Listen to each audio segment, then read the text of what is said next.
Sambil-sambil kita menderma, sambil-sambil kita mendengar soalan-soalan yang telah diajukan.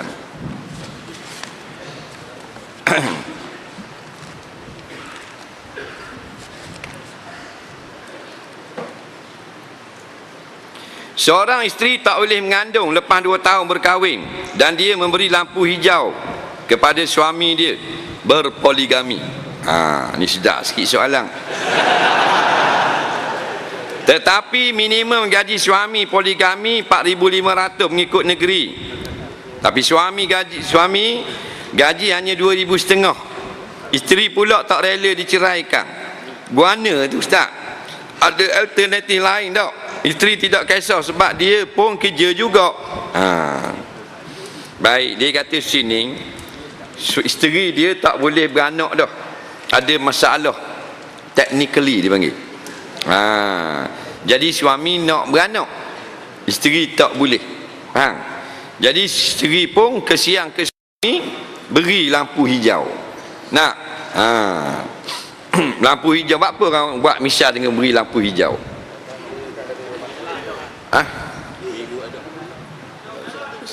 Orang panggil memberi laluan. Kalau kita sampai traffic light merah, boleh lalu tak? Tak boleh. Kalau hijau, makna beri laluan. Lepas tu orang panggil beri lampu hijau. Nak? Biru tak ada situ. Jadi beri kebenaran izin kepada suami untuk poligami. Suami nak poligami, si borang poligami di pejabat agama, borang tulis gaji minimum 4,500. Faham tak ke? Ikut negeri lah. Ada negeri buat 6,000 kot, 8,000 ke? 4,500 boleh kahwin 2, 3 tak boleh. Nak? Jadi suami dia 2,500. Jadi nak kahwin lagu mana? Takkan nak cerai diri isteri pertama. Faham tak ke? Jawabnya boleh dirundingkan dengan mahkamah syariah. Boleh runding. Bawa dengan isteri, isteri beritahu saya ada pendapatan saya suku dah. Dengan 2,500 ni dia mampu hidup dengan isteri yang seorang lagi. Faham? Boleh berunding lagu tu. Kerana peraturan manusia ni atas kertas saja. 4,500 ke 6,000 sebenarnya bukan satu benda yang mutlak. Cuma tak mau bagi berlaku, duit tak ada tapi belagak nak bini ramai. Lala bini yang tanggung laki. Nak ikut sunnah.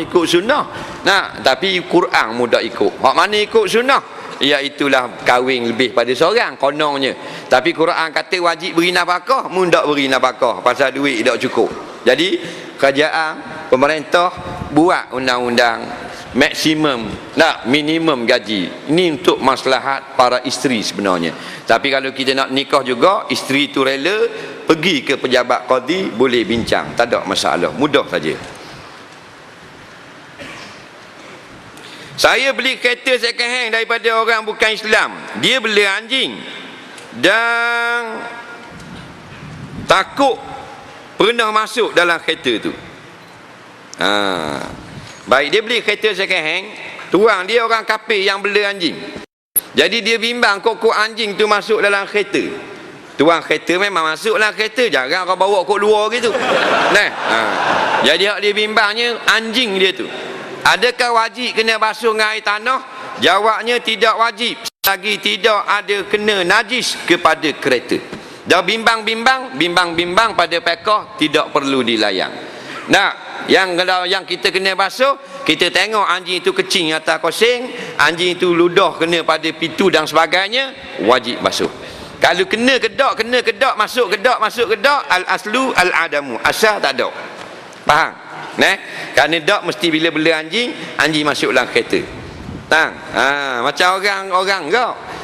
Pasal orang kafir ni dia bela anjing, banyaknya dia tak bawa anjing dalam kereta. Setengah orang kafir saja yang bela anjing dia masuk dalam kereta. Yang lain-lain anjing hanya duduk di rumah. Macam kita bela kucing, ada orang bela kucing buat jalan dalam kereta. Datang anak dia bawa dalam kereta pergi musing. Tapi ramai juga yang tak bawa. Maka begitu juga dengan anjing. Jika tidak ada bukti anjing itu telah menajiskan kereta, tidak wajib basuh. Soalan seterusnya, Apa hukumnya apabila seorang isteri keluar daripada rumah tanpa izin suami? Untuk makluman ustaz, suami dia tinggalkan isteri itu dah dekat setahun dah. Kena minta izin juga ke? Macam mana nak minta izin? Suami tak tahu pergi di mana. Macam mana isteri nak minta cerai kalau suami tinggal isteri hilang entah ke mana? Pohon penjelasan. Mujur mari dengar mek. Suami dia setahun lebih dah tak balik, dia nak keluar rumah boleh tak tanpa izin? Jawabnya boleh. Kerana meninggalkan setahun lebih tanpa uzur syar'i adalah satu perkara kederhakaan pada Allah. Suami tak boleh main kahwin patu tinggal bodoh gitu. Faham? Faham tak ayat tinggal bodoh? Ni ayat Terengganu. Terengganu dak hari tinggal itu dia panggil tinggal bodoh. Tinggal lain, tinggal bodoh lain. Tinggal ni tinggal ada kerja, pergi di Sarawak, pergi di Kuching, Kuching tak tulis dah lah. Pergi di Brunei, pergi jalan. Nah, tu panggil tinggal. Tinggal bodoh ni kalau kata mana tinggal dan tak beri nafkah apa-apa. Dak khabar, dak telefon, dak atau surat. Tu tak? Tu panggil tinggal bodoh. Lepas tu jangan marah ayat bodoh, ayat Terengganu. Ayat romantik. Jadi bila tinggal begitu tanpa uzur syar'i, dosa besar. Ingat, isteri yang keluar rumah tanpa izin haram. Tapi kalau suami sudah tidak ada lagi izin yang diperlukan. Faham?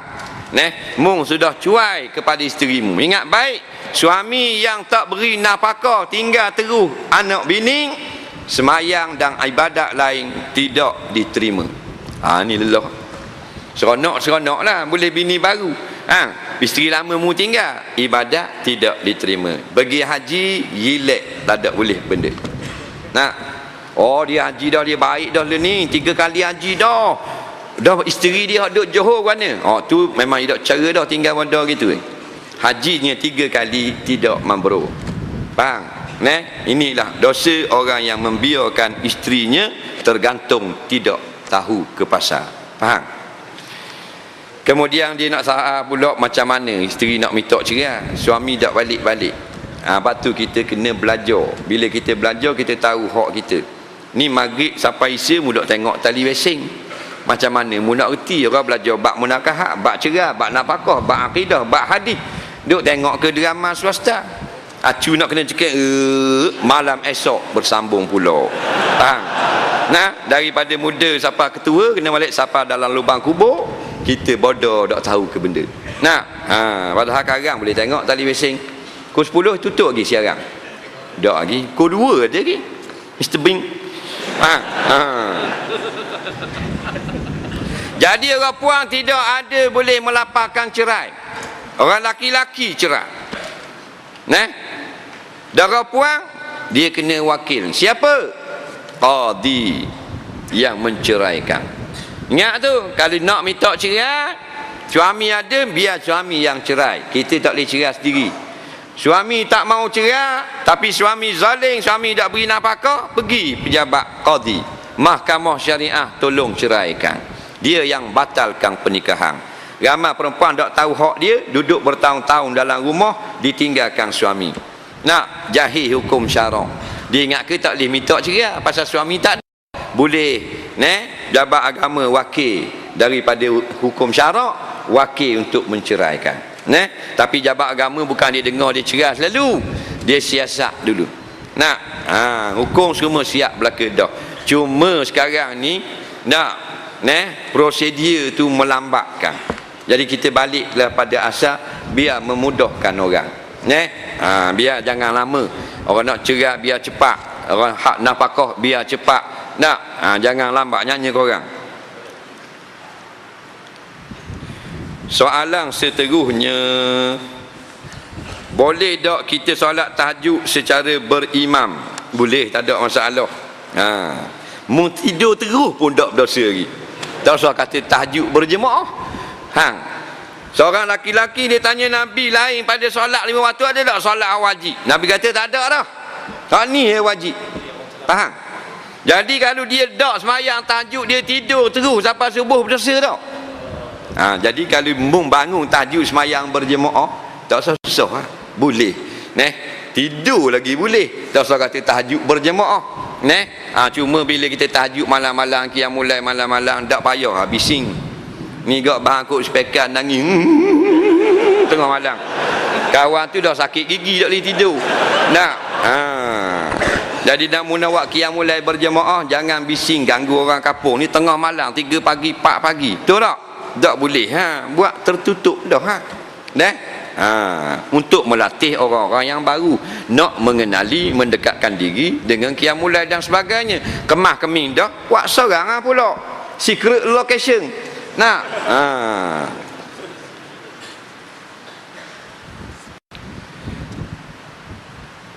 Individu tutup jalan sebelah rumah, individu tidak dapat melalui jalan tersebut, membuat tuntutan di jabat tanah, dia kena bayar 5,000 atas perintah pejabat. Apakah hukum menutup jalan?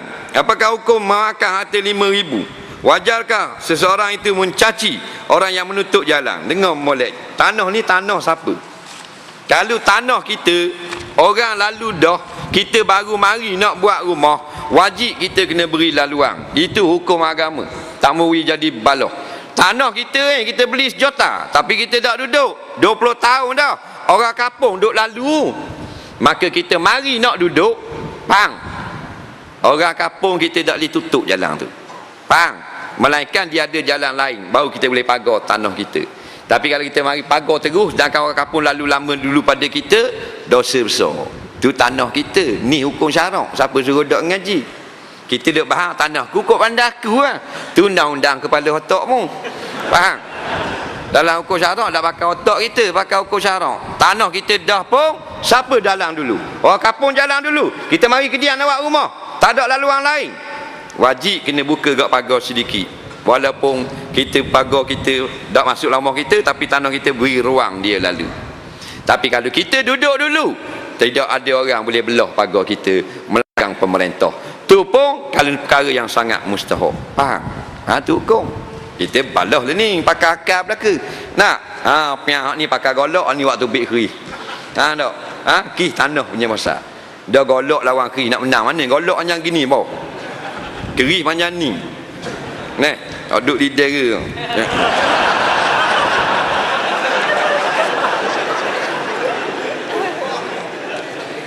Aduh, banyak juga ni.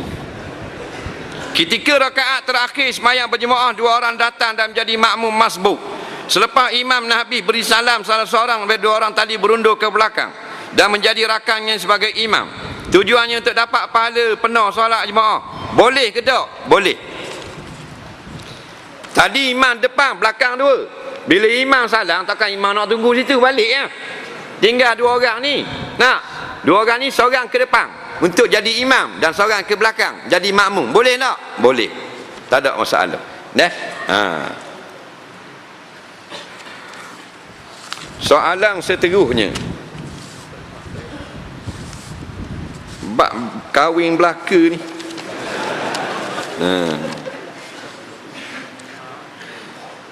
Semasa saya kursus kahwin, ada seorang ustaz tu khabar gini, kalau awak tak tahan nak bersama dengan isteri awak bulan puasa, buka puasa dulu supaya tak kena kafarah.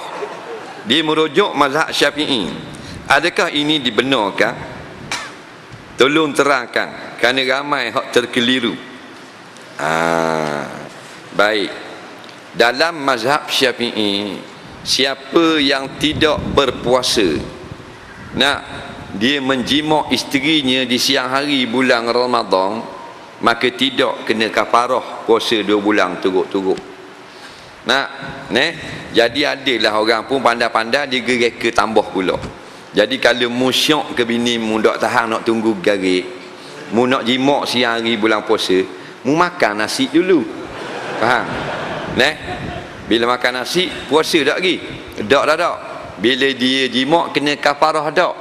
Tak kena juga dalam mazhab Syafi'i. Tapi ingat, perbuatan itu kena laknat. Dari segi fiqh tak kena kafarah. Faham? Sebab kafarah dalam mazhab Syafi'i mestilah jimak tu yang membatalkan puasa. Dia buka dengan jimak. Faham? Tapi jangan kita galakkan orang pula pergi suruhkan anak murid dia. Kalau mu tak tahan, mu makan dulu, mu jimak bini mu. maknanya ustaz tu buat dah dulu. Faham? Patut jangan ajar gitu, betul tak? Jangan ajar buat gitu. Ni segi pekoh saja. Mana orang yang batal dah puasa. Nak, orang batal dah puasa. Umpamanya pergi makan dah lapar perut ngak, dia pun makan. Nak, lepas makan, dia pun pergi jimak isteri dia. Tak kena kafarah, kena qada lah. Ni pergi ajar pula dah. Nah, jadi sedap orang. Anak murid ramai. Nak baru kahwin. Faham? Lepas tu jangan kahwin bulan Ramadan. Memang tak ada larangan dalam hadis, tapi saat ni lah bila kahwin bulan Ramadan, orang dah rajin jumpa perempuan duduk dalam bilik, dia dah tengok tungging atas katil. Faham tak? Takkan nak tengok saja boh. Orang muda-muda kau dah baik kipi yo ha. Faham tak?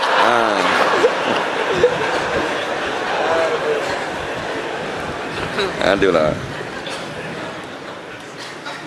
Baik, jangan suruh orang. Tu segi fiqhnya sahaja. Hukumnya tetap walaupun tak kena kafarah pada mazhab, perbuatan itu dosa besar dan kena laknat. Jangan dosa besar. Tak ambil juga. Orang dah heran 3 bulan 2 bulan turut-turut tu 60 cupok je bayar duit.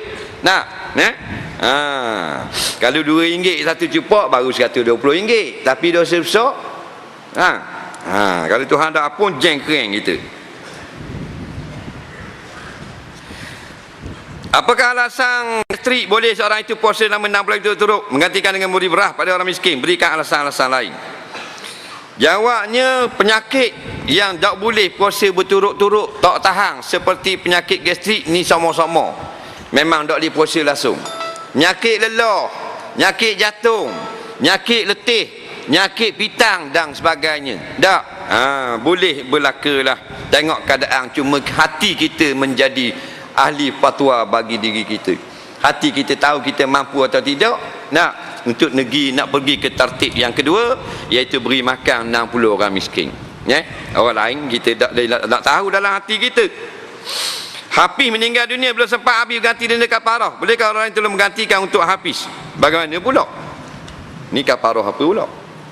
Jawabnya, bila tak habis kafarah, boleh orang lain ganti. Sama macam puasa Ramadan. Soalan seterusnya, bolehkah perempuan jadi makmum seorang imam laki-laki berdiri di sebelah kanan laki-laki itu? Perempuan tak duduk sebelah kanan, ni makmum itu imam laki, perempuan duduk belakang. Faham? Kalau laki-laki dengan laki-laki duduk tepi gitu, dia belakang betul-betul. Makmum perempuan menegur imam laki-laki jika tersalah. Bagaimana cara yang betul untuk menegur imam tersebut? Kalulah maknanya tu imam dan jemaah laki-laki itu bukan mahram, maka bolehlah dengan bertepuk tangan. Tapi kalau mahram kita macam isteri dengan suami, maka boleh dengan bersuara. Faham? Contohnya di semayang 2 orang dalam rumah, maka suami ni dah ingat ni baca kunut mayang garik. Faham tak? Maka tu imam bini pun tegur subhanallah, boleh, tak ada masalah. Yang tak bolehnya subhanallah masa orang ramai, jemaah biasa. Faham? Bak kadang-kadang kalau tegur tak reti kok subhanallah. Contohnya yang naik kalau kain tu koyok, nak tegur gua ni. Ada najis di belakang, subhanallah reti tak tu imam? Tu imam pakai kain koyok nampak punggung. Dah kalau nampak punggung batal tak semayang? Batal dah lah. Ni tak, ni kita tegur kok subhanallah, subhanallah. Jadi tu imam napa pula subhanallah ni? Tu tak faham. Padahal koyok nampak punggung. Dah nampak punggung dah sah tak semayang? Dah sah, pergilah seorang kata imam duduk sebelah imam, tolak suruh tubik. Faham? Subhanallah dah imam reti lah. Aku betul belaka dah Fatihah betul dah. Subhanallah. Benda apa? Subhanallah. Sudah kerja. Kenapa?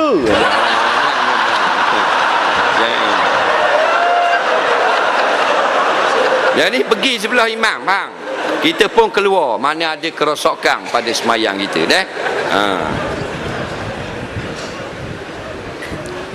Apa hukum menjual kucing? Apa hukum buka kedai alat muzik? Ni baru sedap soalan. Jawabnya, berlakulah perselisihan di kalangan ulama fiqh masalah jual binatang yang tidak boleh dimakan. Baik, kita ambil kau yang mengatakan boleh, diharuskan jika untuk kecantikan. Contohnya kucing. Kucing ni orang bela kerana dia cantik. Buat teman orang boleh ke? Orang kafir Allah jadikan anjing duduk dalam rumah dia. Orang Islam kucing, tu tak? Jadi tak payah balah. Nak kita ni Tuhan wi kucing, nak anjing juga.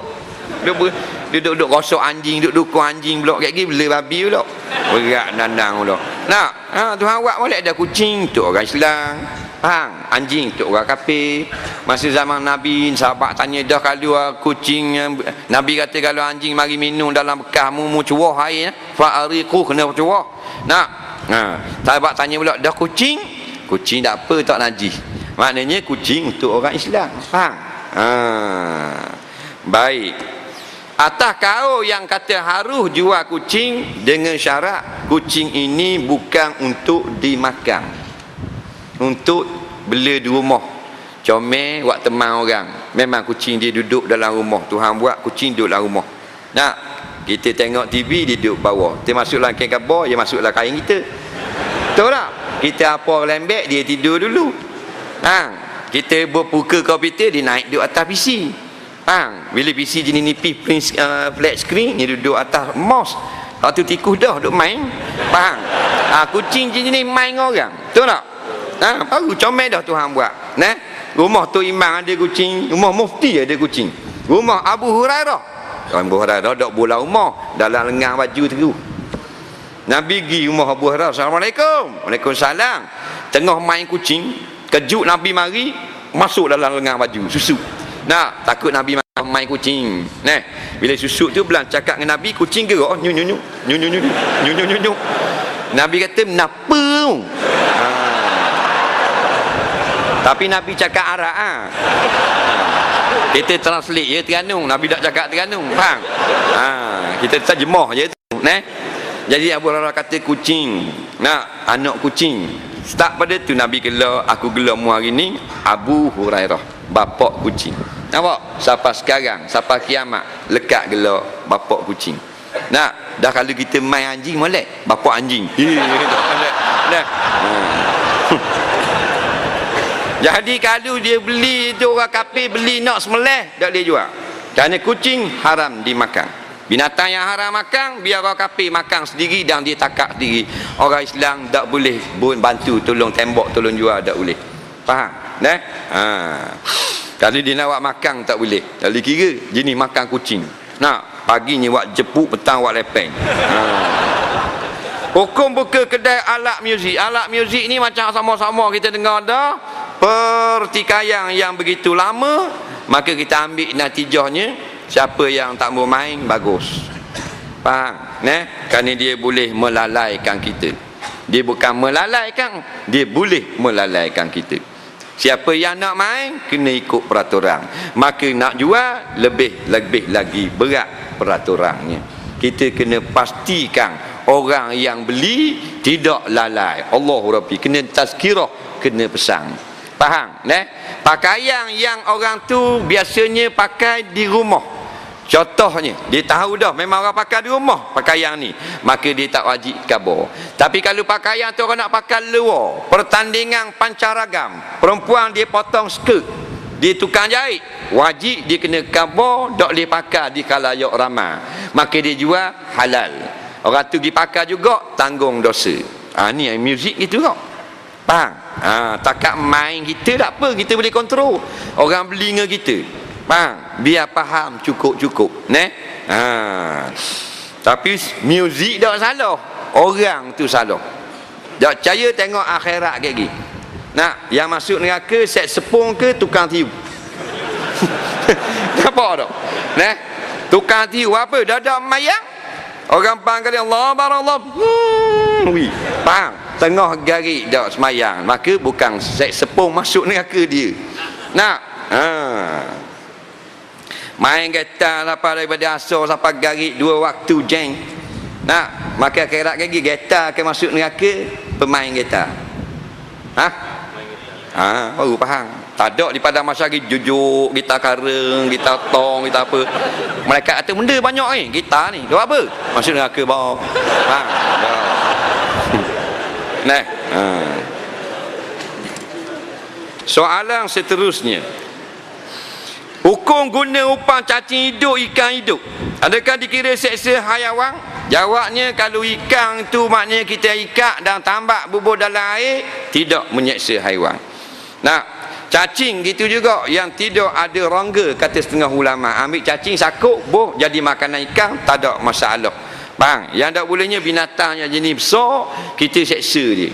Kita pergi katok dia, kita pergi kerak dia, ambil ikan hidup, pergi kerak mucung wak gitu, berlepar dia sekali, tak boleh. Lepas tu jaga baik juga. Pasal kita nak ngai ikan, memang makan ikan. Nak ikan, makan ikan. Ikan besar, makan ikan kecil. Itu kehidupan laut. Kita pun takat ikan kecil nak ngai ikan besar. Biasalah, jarang orang buat upang ikan besar nak ngai ikan kecil. Dia nak ngai ikan temenung, ikan kembung. Nah, dia pun bubur upang ikan, bukan lomba besar gitu. Biasa ikan kecil, ikan besar makan. Tapi masa nak ikat, biar dia mati dah. Jangan hak hidup. Melainkan hak hidup, cara terbaik lah hak kita ngai. Kita ngai juga, ngai atas batu laut. Ikan kecil besar gitu, panjang sedekat, masuk dalam hidung dia, tubik kok hidung, dia akan keluar kok insang. Betul tak? Dan bila kita tambak dalam air, dia boleh jalan. 2 jam ikan tak makan, kita cabut lepas, dia berenang balik. Tu cara dia. Tu yang terbaik kalau nak main upang hidup. Betul tak? Hak tu hak boleh ikan buta. Dia ngai nak ikan siakak, boleh ikan buta. Dia pergi kapung ikan buta. Memang ikan buta makan berupang depan. Dalam air ada tak ikan? Adalah ikan. Dah kita pergi cacing dia makan. Bila ikan buta makan, kita cabut, buang semula dalam air. Dia letak tengah panah. Ni dosa besar. Kena laknat. Ni seksa binatang. Faham? Siapa petang nguk panah. Nguk jenis lambat mati. Dia boleh ikan buta, dia buah atas rupuk supaya ikan tu terseksa. Dia sangat panas, dia nak marah sangat, makan upang dia. Dah kapung dia yang pergi berupang kapung dia buat apa? Dia mari ramai-ramai nak makan tak? Patut mu tulis di mata kain, buta jangan makan.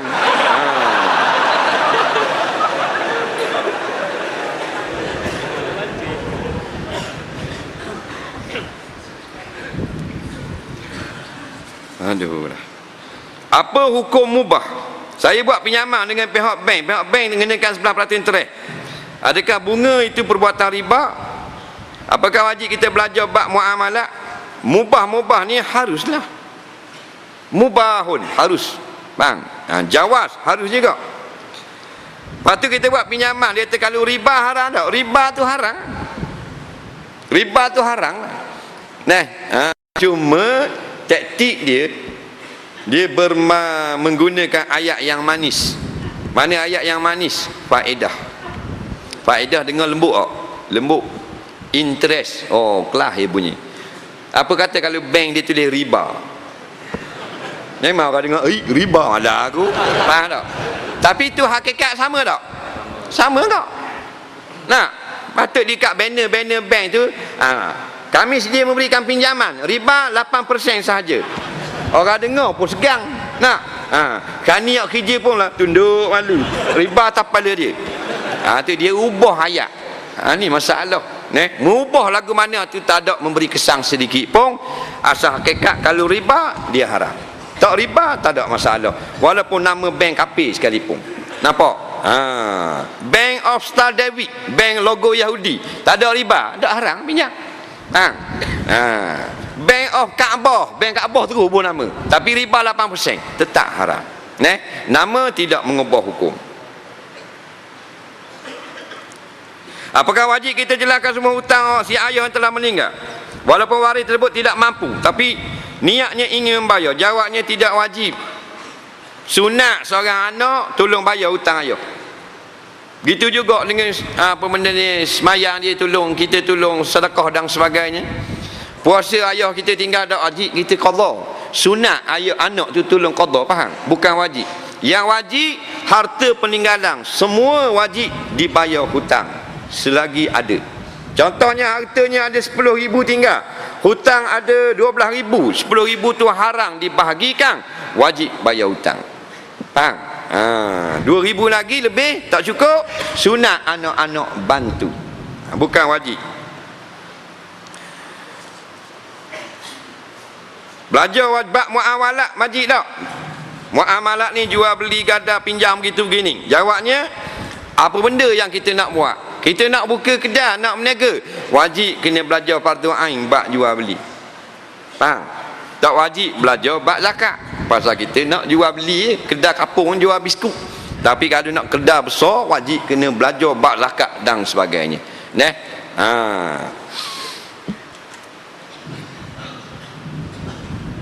Soalan seterusnya, satu jenazah baru tanam, boleh tak saya solat jenazah di kubur walaupun jenazah tersebut sudah ditanam? Berapakah tempoh yang dibenarkan? Kalau jenazah tersebut telah ditanam setahun, boleh tak saya solat? Apakah hukumnya? Boleh agak soalan ni. Mungkin ramai berlaku, banyak berlaku pada kita. Kita dapat panggilan telefon, pok dara kita mati, JKK. Kita balik-balik orang sudah tanam dah. Persoalan, bolehkah kita semayang di atas kuburnya? Nak, jawabnya boleh. Jawabnya boleh. Sampai bila? Tengoklah, 1 juta tahun, 2 juta tahun pun boleh. Tu kita gabar. Tak mau gabar setahun, 1 juta tahun senang. Mudah hidup 1 juta tahun. Yang haramnya, bila selesai dikapangkan, kata tu imam, okey, kita tak payah semayang atas bumi, kita tanam dulu baru semayang. Hukumnya haram. Kerana fardu kifayah, semayang sebelum ditanam. Bila telah ditanam, pergi semayang.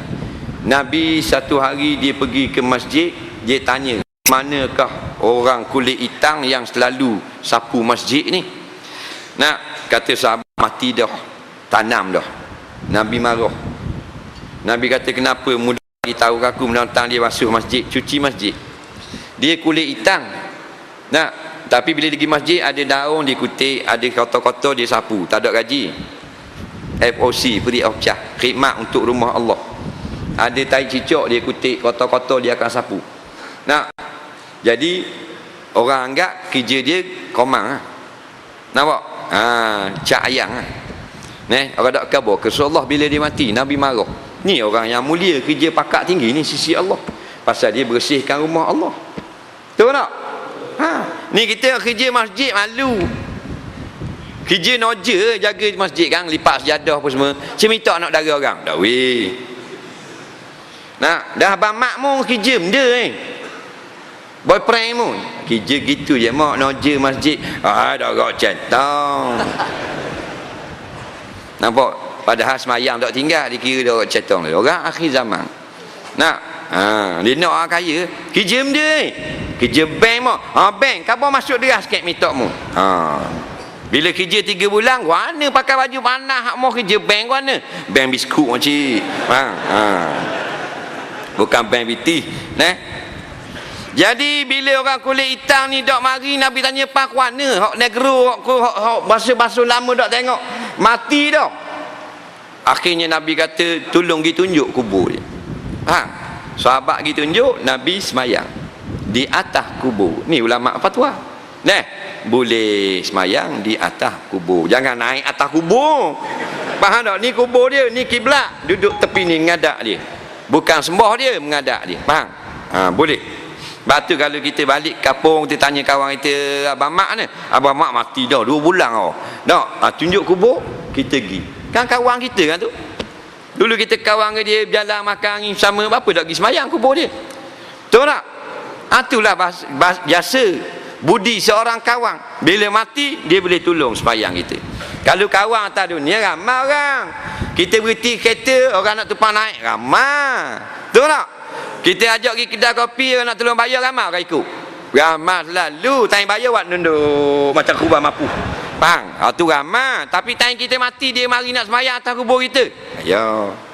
Anak kita tak balik. Hello, Abang Long tak boleh balik Tak apa, tanah ayah mana-mana pun. Kita atur, itu 200 buat tahlil. Tak boleh balik anak. Apa? Bini kerja kalau tinggal takut dia seorang bini, mari dinosaur transformer takak bini dia apa semua. Padahal ayah dia macam nak mampu bela ke dia. Betul tak? Ni anak tak reti bahasa. Anak bewok pasir panggil. Orang ayah mati habis kerja, semua tolak habis. Meeting tak meeting, sorry boh, ayah meninggal. Faham? Tu baru anak sungguh. Tak? Dah balik. Kalau balik pun macam lembu lah balik. Tak boleh buat benda tak? Orang kata jadi imam, tak boleh. Dah ikut belakang. Dah ikut kok. Orang masjid sembahyang, anak dah ikut. Anak dia macam lembu lah kandang. Akhir zaman. Kapek saya jemur kena najis anjing, saya hanya basuh kapek tanpa basuh. Adakah jika saya pijak kapek tu kaki saya perlu disertu? Kapek dia kena berok di anjing atau pijak di anjing. Mula-mula sekali lekat dak najis itu pada kapek. Baik lekat, ada air kecil anjing, ambil air tanah, kena bahar gitu. Faham tak? Lepas tu basuh 6 kali. Itu cara dia. Nak kalau kapek tu tak boleh akak, buat gok air tanah. Ambil air tanah, jiruh ke atas, air tanah akan serat. Lepas tu ambil air pula, jiruh ke atas 6 kali. Kapek tak boleh akak, tindih dengan almari dengan robok berat-berat. Tak wajib akak lah. Nak direngankan pun tak payah akak. Tapi kena kering dulu kapek tu, kita pijak, maaf pada syarak. Faham? Tapi kalau pakai tak buat dengan tanah gitu, maka tidak jadi suci. Soalan seterusnya. Kita berimankan orang cacat, contohnya orang bisu jadi imam. Lepas solat baru kita tahu dia bisu. Tu imam bisu. Jawabnya, kata setengah ulama sah. Orang bisu kan dia baca. Dia baca dengan menggerakkan mulut. Faham tak? Lepas tu dia jadi imam, dia tanggung tak bacaan kita? Tak, kita tak ada tertinggal rakaat. Faham tak? Dia 4 rakaat, kita 4 rakaat, sah kita menjadi makmum.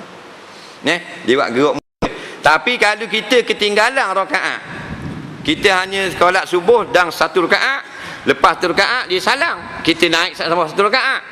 Rakaat pertama siapa nak tanggung? Dah dia bisu. Kalau imam boleh bercakap, dia tanggung rakaat kita, Fatihah dia tolong baca, faham?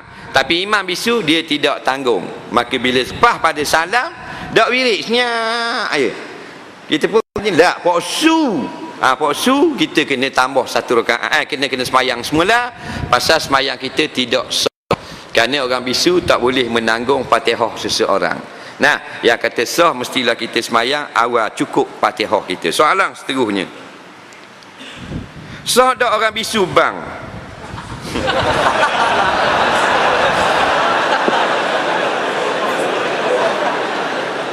Alah berat mu ni. Orang bisu bang.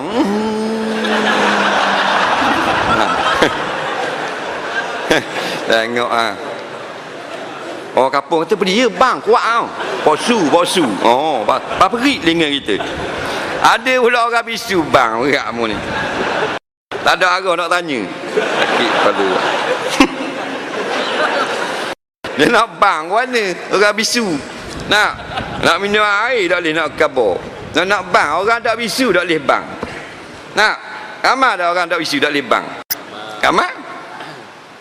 Tengok masa takbir raya. Allahu akbar, Allahu akbar, Allahu akbar.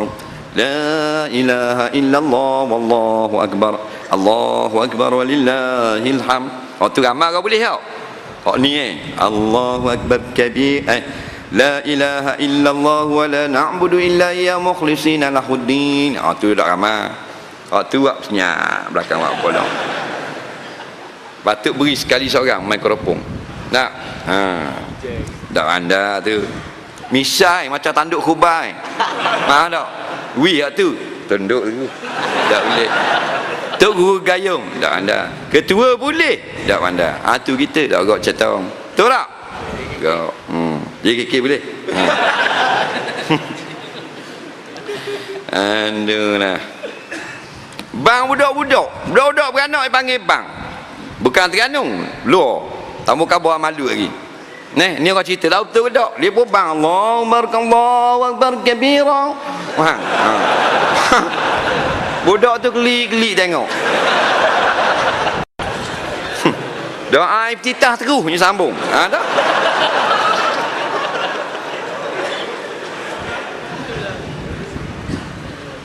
Saya nak tahu perempuan yang telah gugur kalau terpandang rambutnya oleh bukan mahram ditegur oleh bukan mahram.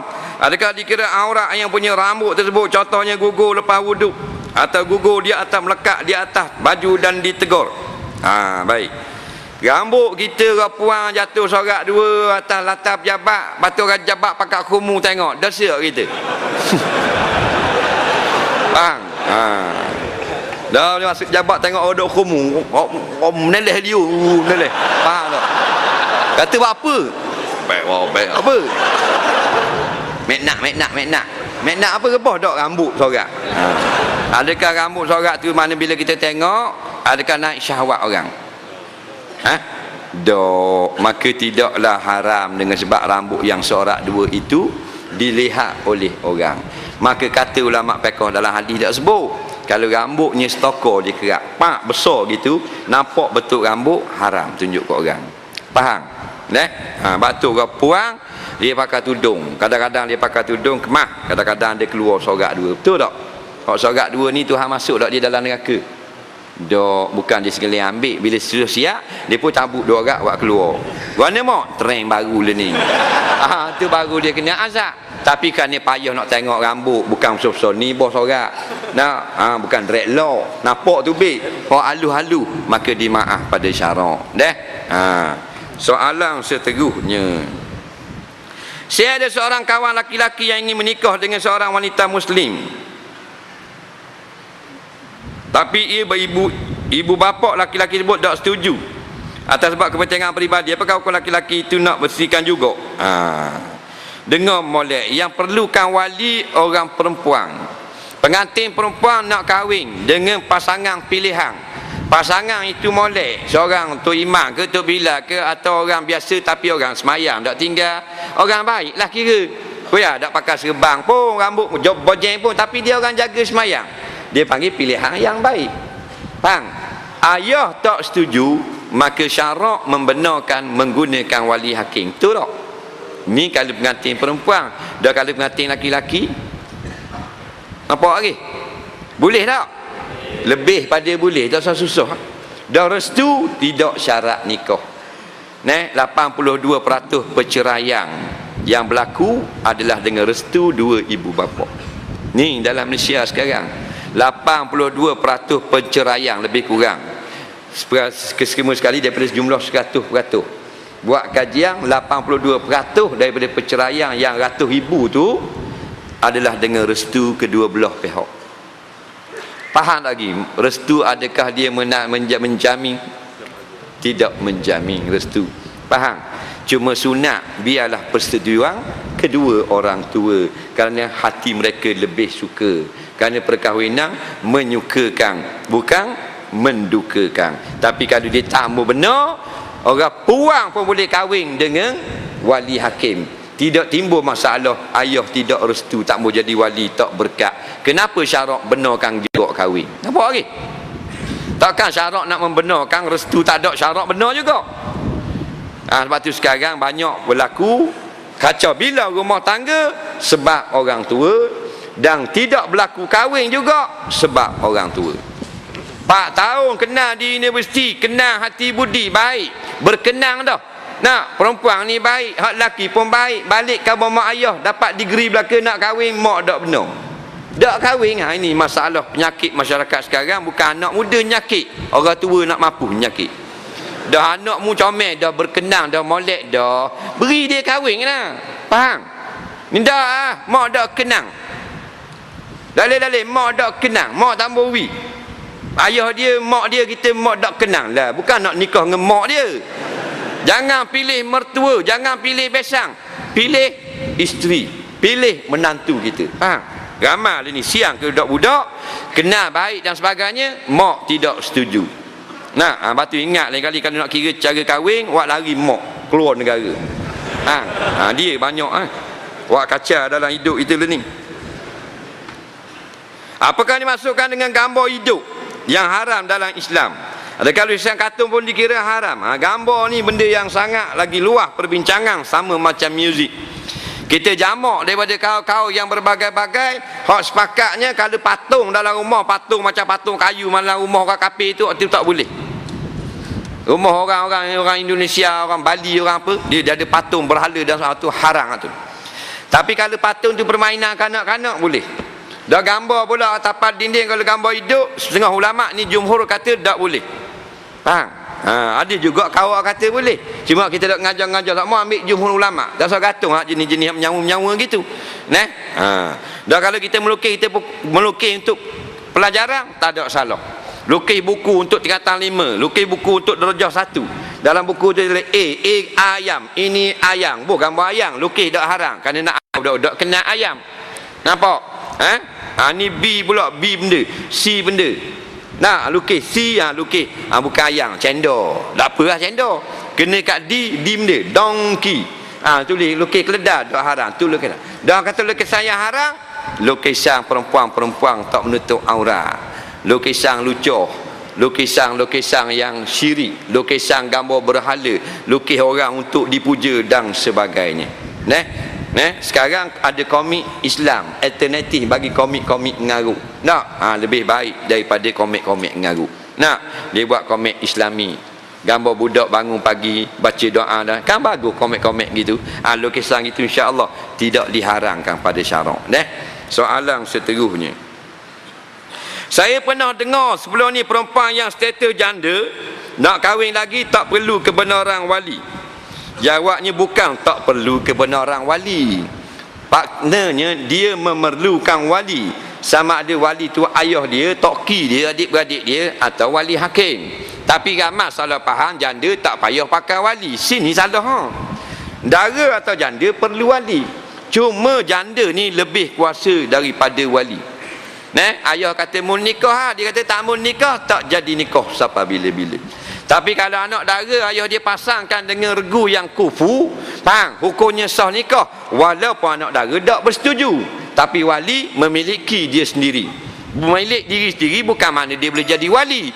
Dia perlukan wali. Tapi semua pernikahan mesti dia yang bersetuju dengan bersuara, dengan berkata, bukan dengan diam. Mana kuasa janda lebih besar. Tapi orang dah sudah faham, sudah salah faham, janda tak payah pakai wali. Sini silap. Nampak lagi beza? Apa hukum peniaga muslim jual pakaian tak tutup aurat? Baik. Ada yang kata haram, ada kata harus. Kita himpunkan untuk keselamatan kita.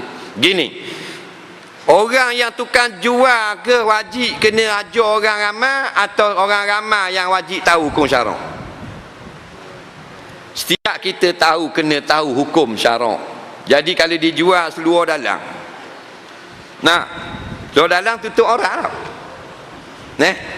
Seluar dalam ni jarang dah orang nak pakai luar. Dua dalang tu kan, cak broya tu dia jual pasar malang, ada orang jual dua dalang? Ada tak tak? Sekotok RM1.8. Awak pakai boleh kilah apa semua.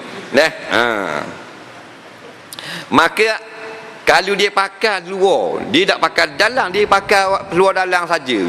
Wak pergi ngajar esok jadi cikgu. Dosa tak tukang jual luar dalang?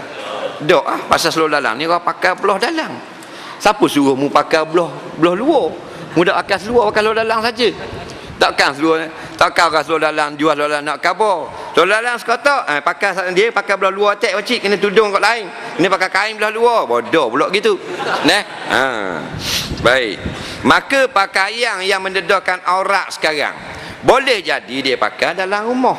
Boleh jadi dia pakai luar. Macam t-shirt lengan pendek. Kadang-kadang awet tu pakai di rumah, kadang-kadang awet tu pakai luar. Dah boleh jadi belaka. Tu kewajipan pembeli sendiri.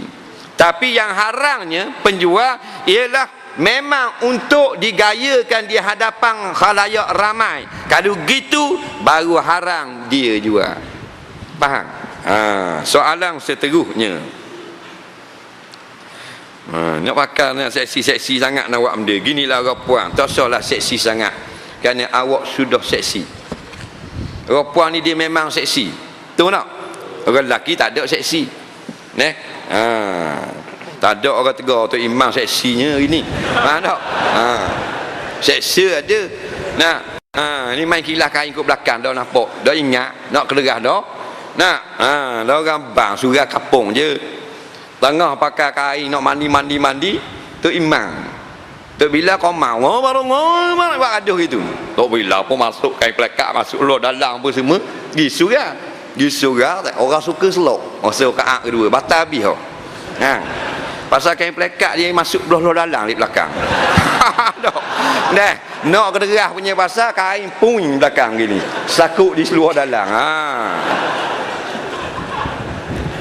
Jadi gitulah, tak salah. Orang puan dia memang seksi dah, mu memang lawa dah. Mu buat guana pun mu lawa. Tuhan buat dah orang lelaki dia jenis gagah, orang puan dia pergi ikut lawa. Orang lelaki jenis lori, orang puan kereta sport. Kereta sport ring lawa. Tak usah kata steering.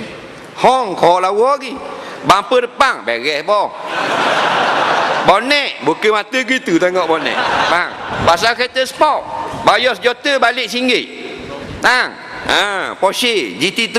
Betul tak? Orang lelaki macam lari je. Tak apa. Pergi gagah. Jadi tak usah nak tunjuk-tunjuk pehamu. Pehamu memang lawa dah. Tak usah nak tunjuk ada dada. Dadamu memang power. Betul tak? Doktor Asri tak sama. Muka dia macam Doktor Asri. Kalau makan ayam nak peha ke nak dada? Tanya sekali. Masuk CD yang menjawab molek. Berahi peha, berahi dada. Kalau makan ayam. Makan Melaka.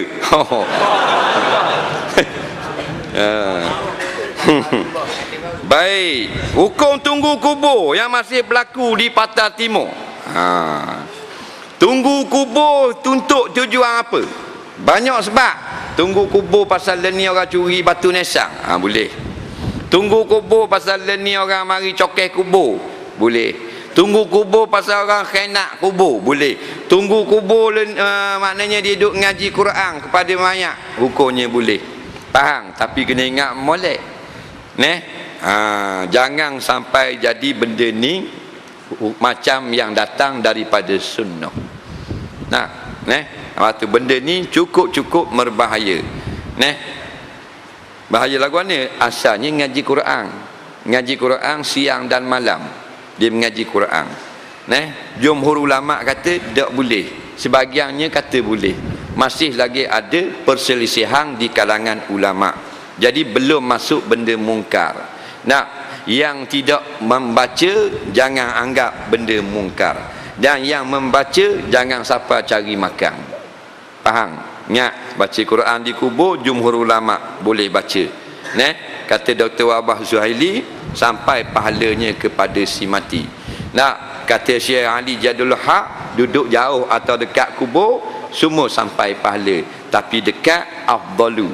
Ini masalah fatwa ulama-ulama terkini. Cuma jangan ambil kesempatan dengan amalan seperti ini jadi bisnes. Hak tu rosak kita. Baca talqin khilaf ulama. Tapi bacalah kerana Allah, untuk isbatkan, tasbihkan mayat, untuk doakan dia. Ni dok habis baca talqin dak lari lagi, duk cengok itu buat warna. Kata kerana tak iman dah alik lagi. Kain plekat dak ubi lagi. Ambil kain plekat katok kepala tak iman. Nak baca talqin biar ikhlas kerana Allah. Kita terus balik lepas tu.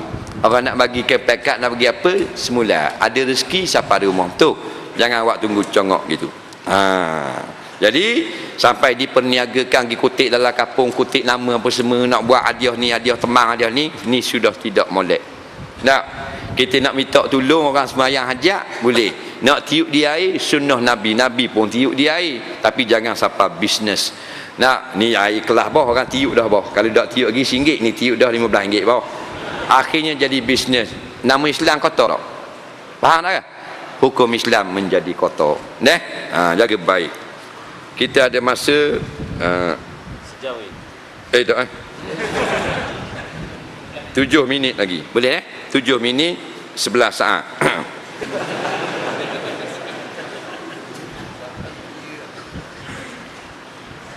Seorang wanita isteri tidak layak untuk menerima muta'ah selama mana dia belum berkhidmat kepada suami.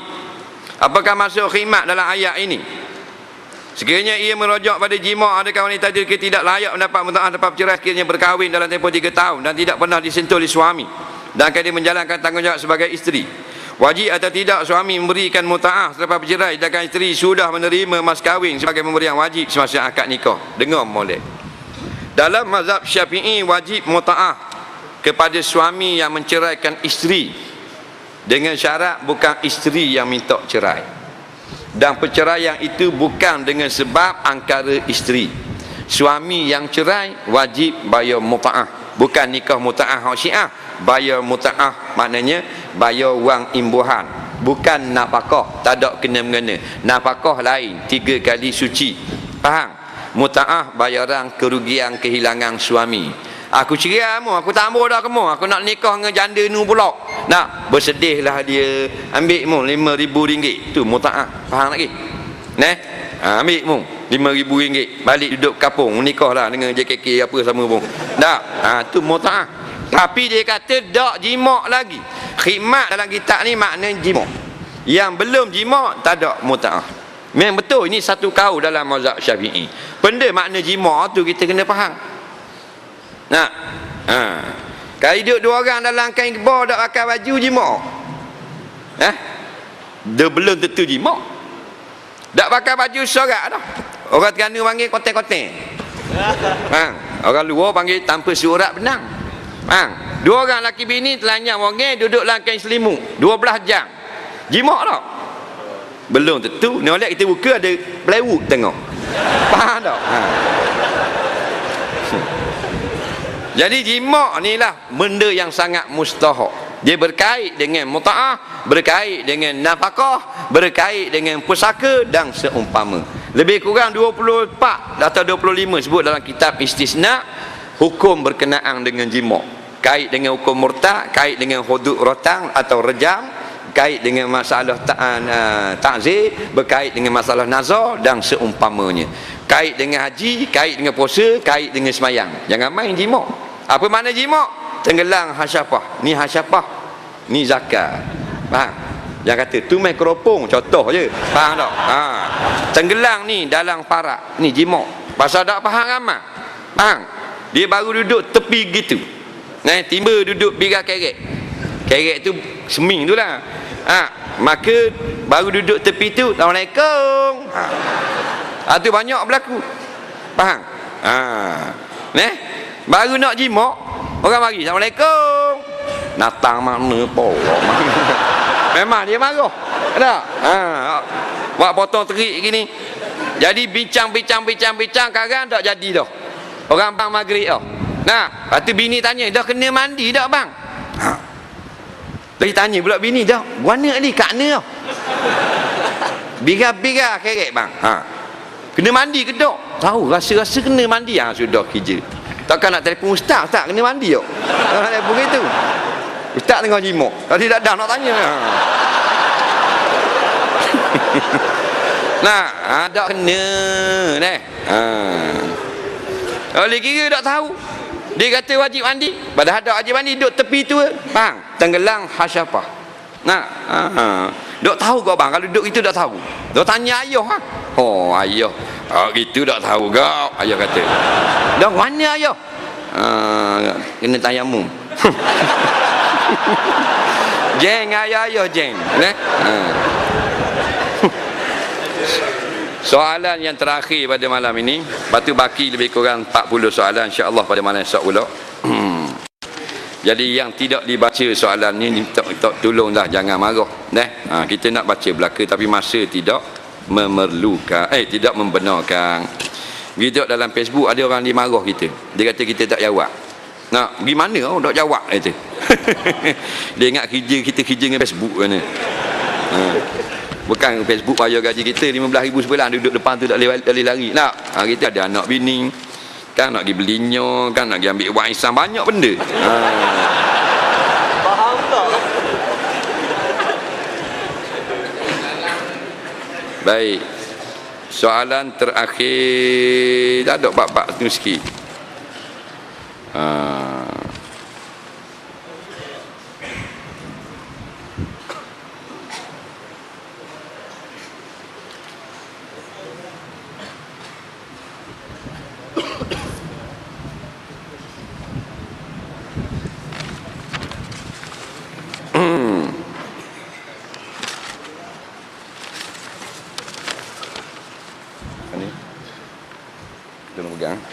belum dijawab. Sekarang banyak video tentang pengajaran agama di laman web seperti YouTube dan sebagainya, tapi biasanya penerbit melarang daripada mencetak video. Jadi apakah hukum menonton dan mengambil ilmu daripada video tersebut? Dengar gini, biasanya kalau BCD kuliah, yang dilarang ialah uploadkan ke semua keseluruhan BCD. Kalau klip-klip terpotong tak ada masalah. Kerana untuk beri ilmu pada orang. Tapi bukan untuk diniagakan. Kerana orang biasanya dia ambil video, kena masuk studio, pergi kilang, belanjanya besar. Pihak cetak rapor hanya beli RM5, lepas tu terus print. Faham tak? Ambil atas lelah orang lain, dia print. Lepas tu tanya Tok Guru Nik Aziz pun dia kata haram. Makan kotor. Jual cetak rapor ni, kalau tuan tidak izin, tak diterima semayang. Faham? Semayang tak terima. Ibn Abbas pun kata tak terima, Sayyidina Abu Bakar kata satu semayang pun tak terima. Hak jenis kopi orang patu jual. Jadi kalau kopi untuk dengar, untuk belajar, itu digalakkan. Tak ada masalah. Jadi tak usah bimbang dalam masalah gini. Bukan kita nak menega, kita upload dalam YouTube untuk belajar, untuk dengar. Kemudian pula waktu kita ambil wudu tak boleh akak kerana air itu akan jadi air mustakmal. Macam mana kita nak menyapu janggut yang panjang? Cuba Ustaz buat show sikit. Dia kata tangan tak boleh akak, takut jadi mustakmal. Tangan tu akak bukan akak. Gini tangan kita tak boleh lari daripada anggota. Contohnya ambil air wudu, kita pun basuh dari nak basuh muka. Tak jadi mustakmal lagi, tak terakak. Kita pun akak tangan, jadi mustakmal dah air yang duduk pada tangan kita. Jawabnya dengan molek. Itu satu kaul, dipanggil kaul yang muktamad dalam mazhab Syafi'i. Jadi kita sebagai orang awam nak akak-akak, tak kaul muktamad kata jadi mustakmal, maka kita taklid kaul dah tak ada masalah dah. Benda ni banyak sangat khilaf. Sapu kok mana pun, tonyoh kok mana pun sah juga bagi orang awam ini. Jadi jangan berat sangat.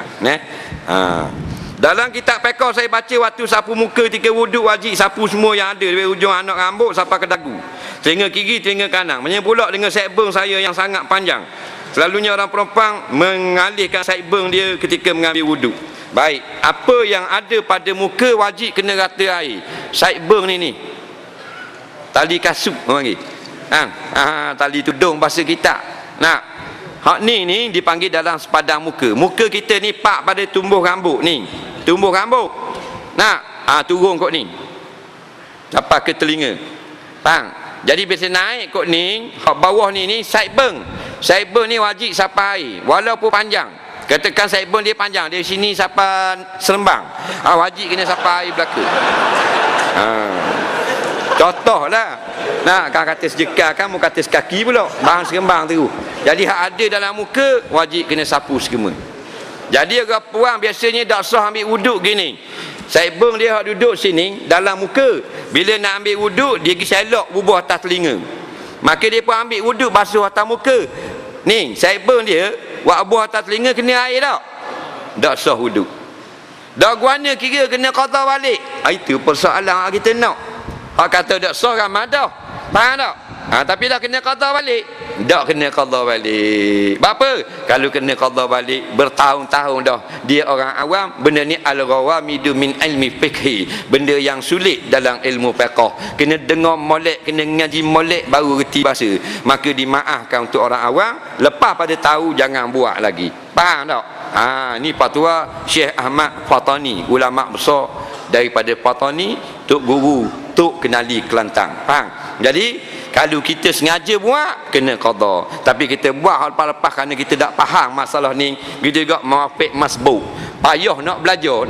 Belajar dah 3 kali dah ingat juga. Hak hukum masbuk kita jadi muafik. Hak muafik jadi masbuk. Hak masbuk mabuk terus. Jadi banyak salah. Hak patut iman naik, kita naik attack, kita tunggu dulu. Hak patut iman turun, kita tak boleh turun lagi, kita turun dah. Tak reti hak ni, tak faham. Dimaaf juga pada syarak. Nampak lagi? Macam hukum reheng. Dalam kitab kaum muktamad kata kalau kita nak baca yang rukun saja, macam nak baca Fatihah, pedih tekak kita reheng. Boleh baca. Tapi kalau nak baca yang sunat tak boleh reheng. Faham tak? Takut batal semayang. Itu pendapat yang muktamad.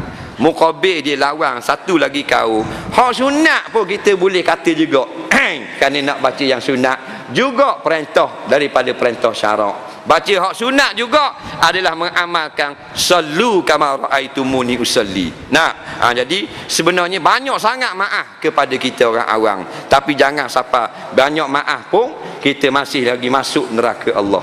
Terang-terang orang tolak Islam, kita sama masuk ikut join dia juga. Terang-terang orang hina Nabi, kita join juga grup dia. Orang hina Quran pun kita pergi sokong juga. Tu kita cari penyakit, betul tak? Dan kan banyak dah benda yang Islam maaf untuk kita. Hiburan boleh, jangan banyak sangat. Sokang boleh, jangan melupa batas. Begitu juga dengan permainan, jangan siapa dak semayang. Banyak hak boleh dah. Nah, air banyak jenis hak boleh daripada air arak hak tak boleh. Nah, nikah pula boleh pak siapa seorang. Nah, banyak hak boleh. Tiba-tiba kita ni lebih pula daripada hak siapa dak semayang. Siapa lawang agama, lawang Nabi. Nak, siapa maknanya tak mau buat benda yang wajib. Itu bukan silat agama dah. Kita terlampau merengang-rengangkan dengan hukum Allah. InsyaAllah kita akan dipertemukan di lain kali. Mudah-mudahan pertemuan kita pada malam ini mengundang rahmat yang cukup banyak daripada sisi Allah. Dan kita memohon maaf kerana mengambil masa tuan-tuan yang begitu lama. Walau apapun, sekurang-kurangnya satu ilmu saya harap dapat kepada tuan-tuan. Bismillahirrahmanirrahim. Allahumma ja'al jam'ana hadza jam'an marhuma wa ja'al tafarruqana min ba'di tafarruqan ma'suma. Allahumma la taj'al fina wa la ma'ana syaqiyan wa la mahruma. Rabbana zidna ilma, Rabbana atina fid dunya hasanah wa fil akhirati hasanah wa qina azabannar. Wa sallallahu sayyidina Muhammadin wa ala alihi wa sahbihi wa sallam. Walhamdulillahi rabbil alamin. Assalamualaikum warahmatullahi wabarakatuh. Sekian